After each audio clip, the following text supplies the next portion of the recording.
අලුයම 3 පසු වී තිබුණි. මුළු රබර් වතුයායම වසාගෙන තිබුණේ අද්භූත සුදු පැහැති සලුවක් වැනි ඝන මීදුමකි. සීතල වාතය පෙනහළු පසාරු කරගෙන යද්දී දිලාන්ගේ පැරණි වාහනයේ හඬ නොනගා මීදුම අතරින් ඉදිරියට ඇදුණි. නීත්‍රා වාඩි වී සිටියේ ගල් ගැසුණක් මෙනි. ඇගේ දෑත් තම ලැප්ටොප් බෑගය තදින් බදාගෙන තිබුණි. එහි වූයේ ඔවුන්ගේ ජීවිතයත් මරණයත් තීරණය කරන ඒ කුඩා මෙමරි කාඩ් එක සහ තනුජා විසින් සකස් කරන ලද රහසිගත දියුරුම් ප්‍රකාශයයි.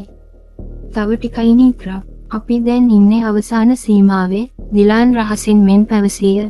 ඔහුගේ දැස් මීදුම පීරාගෙන ඉදිරිය බලමින් තිබුණද, එම දැස් තුළ වූයේ නොසන්සුන්කමකි. ඔවුන්ගේ ගමනාන්තය වූයේ නගරයෙන් බැහැරව පිහිටි ජනාකීර්ණ නොවන ප්‍රදේශයක පිහිටි පැරණි නිවසකි. ඒ ශ්‍රේෂ්ඨ අධිකරණ විනිසුරු අමරසිරි මහතාගේ පෞද්ගලික නිවසයි. තනුජා විසින් කලින්ම දැනුවත් කර තිබූ බැවින් නිවසේ ආරක්ෂක නිලධාරියා කිසිදු ප්‍රශ්නයකින් තොරව ඔවුන්ට ඇතුළු වීමට ඉඩ දුන්නේය. විනිසුරු අමරසිරිගේ නිවස තුල රජ කලේ දැඩි නිශ්ශබ්දතාවයකි. විත්ති පුරා පිරුණු නීති පොත්‍රාක්ක සහ පැරණි ලී බඩු අතරින් ගලා ආවේ ගම්භීර පෙනුමකි. නීත්‍රාට දැනුනේ තමා නීතියේ දැවැන්ත බලකොටුවක් තුලට පිවිස ඇති බවයි. අමරසිරි මහතා ඔවුන් ඉදිරියට පැමිණියේය. ඔහු සංසුන්ය, නමුත් ඔහුගේ බැල්ම තියුණුය. වාඩි වෙන්න නීත්‍රා. වාඩි වෙන්න දිලාන්, ඔහු ඉතාමත් කරුණාවෙන් ආරාධනා කළේය. නීත්‍රා වේලන දෑතින් ලියුම් කවරය ඔහු වෙත දිගු කළාය. විනිසුරුතුමා ඉතාමත් ප්‍රවේශමෙන් මෙමරි කාඩ් එක තම ලැප්ටොප් පරිගණකයට සම්බන්ධ කර එම ඡායාරූපය විශාලනය කළේය. කාමරය තුල මිනිත්තු කිහිපයක් යනතුරු කිසිදු ශබ්දයක් නොවිය. ඇසුනේ ඔරලෝසුවේ ටික් ටික් හඬ පමණි. අමරසිරි මහතාගේ නළල රැලි ගැසී තිබුණේ අරපතල කල්පනාවකය. CI සාගර රත්නායක. ඔහු Tamanටම කියාගත්තාක් මෙන් පැවසීය. එයා ගැන මම මීට කලිනුත් අහලා තියෙනවා. එයාට පොලිස් දෙපාර්තමේන්තුවේ වගේම දේශපාලන ලෝකයේ ඉහළම තැන්වල ආරක්ෂාව තියෙනවා. මේක හිතනවට වඩා භයානක ගේම් එකක්. එයාගේ නිවුන් සහෝදරයා කුඩු රත්නේ කියන්නේ මේ පළාතේ පාතාලය පාලනය කරන මිනිහා. මේ දෙන්නා එකතු වුණාම නීතිය කියන්නේ උන්ට සෙල්ලම් බඩුවක්. මොහොතක් කල්පනා කළ අමරසිරි නැවතත් ඔහුගේ හඬ අවදි කළේය. මේ ෆොටෝ එකේ ඉන්නේ සාගර වෙන්න බැරිද? මේ කුඩු රත්නේ කියලා ඔප්පු කරන්න මේ සාක්ෂිය ප්‍රමාණවත් මදි වෙයි. සර්, මම මේ ෆොටෝ එක සූම් කරලා බැලුවා. දිලාන් ඉදිරියට ආවේය. ඔහු ඡායාරූපයේ එක් සුවිශේෂී ස්ථානයක් පෙන්වීය. වහන් මල්ලිව මරණ වෙලාවේ ඒ මිනිහගේ දකුණු අතේ මැණික් කටුව ළඟ පොඩි උපන් ලපයක් තියෙනවා. ඒ ලපේ තියෙන්නේ CI සාගරට නෙවෙයි, මල්ලි රත්නෙට. මිනිමරුවා මල්ලි, ඒක වසන් කරන්නේ පොලිස් කාර්යය. වහන් මල්ලිගේ අය සහන් තමා මට මේක පෙන්නලා දුන්නේ. විනිසුරු අමරසිරිගේ දැස් දිලිසුනි.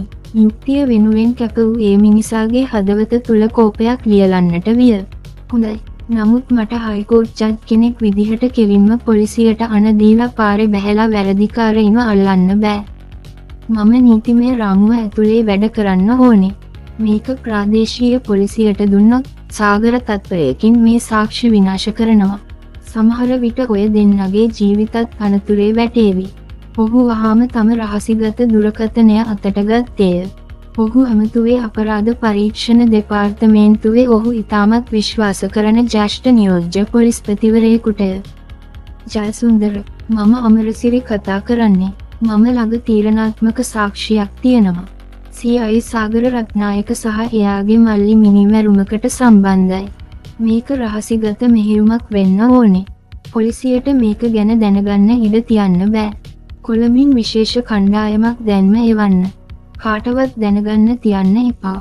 මම සාක්ෂිකාරයෝ දෙන්නෙක් සේෆ් හවුස් යවනවා. එදින රාත්‍රියේ ගෙවි ගියේ මරණීය බියකිනි. නීත්‍රා සහ දිලාන් විනිසුරුතුමා විසින් පෙන් වූ ආරක්ෂිත නිවහනට වී සිටියහ. නීත්‍රාට නිින්ද ගියේ නැත. ඇය කල්පනා කළේ මීට වසර 5කට පෙර තිබූ ඔවුන්ගේ ලෝකයේ බිඳී ගිය ආකාරයයි.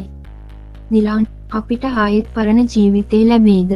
ඇය විමසුවේ ඉතාමත් දුර්වල හඬකිනි. දිලාන් ඇගේ දෑතින් අල්ලාගත්තේය.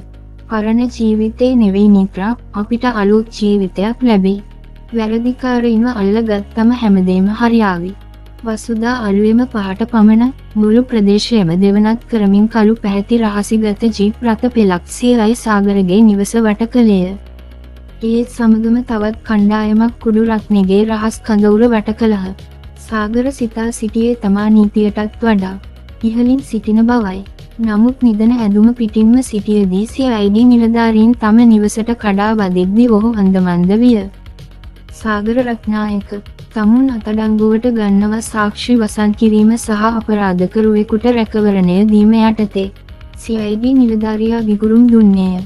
සාගරගේ මුහුණේ තිබූ අහංකාරයේ ක්ෂණයකින් අතුරුදහන් වී මරණ බිය ඇඳුනි.